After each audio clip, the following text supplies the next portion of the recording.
Guys अभी आगे आपने जो वीडियो देखा वो सारा वीडियो मेरे मोबाइल से शूट किया था। मेरे पास है सैमसंग का गैलेक्सी M30s। मैं आपको फाइनली चैलेंज कर सकता हूँ कि अगर आप ये वीडियो पूरा देखेंगे तो ये वीडियो देखने के बाद आप एक सिनेमैटिक वीडियो आपके मोबाइल से शूट करना तो सीख ही जाएंगे।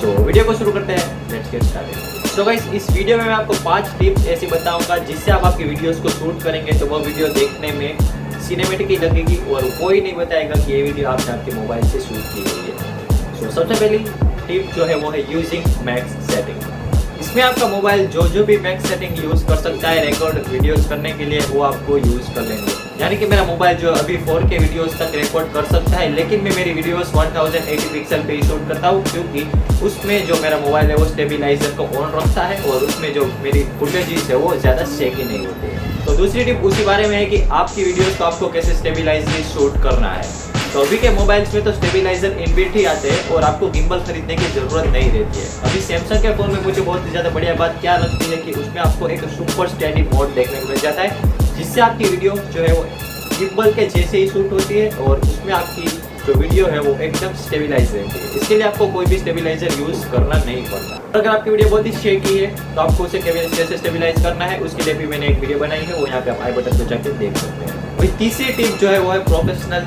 टिप जो आपको यूज़ करना ही चाहिए। अगर आप उस टिप को यूज़ नहीं करते आपकी वीडियो सिनेमैटिक तो लगेगी ही, जो है एडिटिंग। अभी आपने वीडियो तो शूट कर ली, अभी आपको वीडियो शूट करने के बाद क्या करना है कि एडिटिंग पे ज़्यादा फोकस देना है। तो एडिटिंग में आपको कौन कौन से स्टेप ध्यान रखने हैं वो मैं आपको बता देता हूँ। एडिटिंग में आपको सबसे पहले तो कलर ग्रेडिंग का ध्यान रखना है।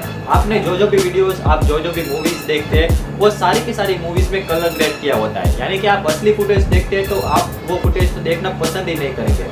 यानी कि आप कलर ग्रेडिंग वाली फुटेज देखेंगे उसके बाद आप असली फुटेज देखेंगे तो आपको कलर ग्रेड वाली फुटेज जो है बहुत ही ज़्यादा बेटर लगेगी असली फुटेज के मुकाबले। मैंने मेरी अभी आपको वीडियो दिखाई वो सारी की सारी फुटेजेस मैंने कलर ग्रेड की हुई थी।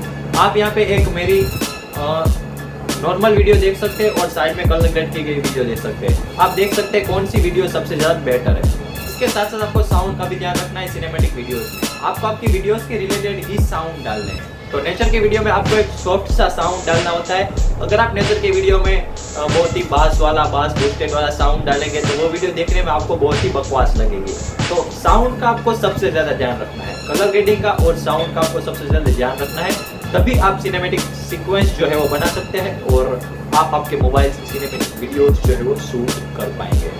और आप ये भी बताएं कि मैंने अभी मेरी जो वीडियो आपको आगे दिखाई वो वीडियो कैसी लगी आपको और उसमें कौन कौन से अभी मेरे को इम्प्रूवमेंट करने चाहिए एडिटिंग में, वो भी आप मुझे कमेंट में बता सकते हैं। तो इस वीडियो में इतना ही, मिलते हैं अगले वीडियो में। बाय बाय, जय हिंद, वंदे मातरम।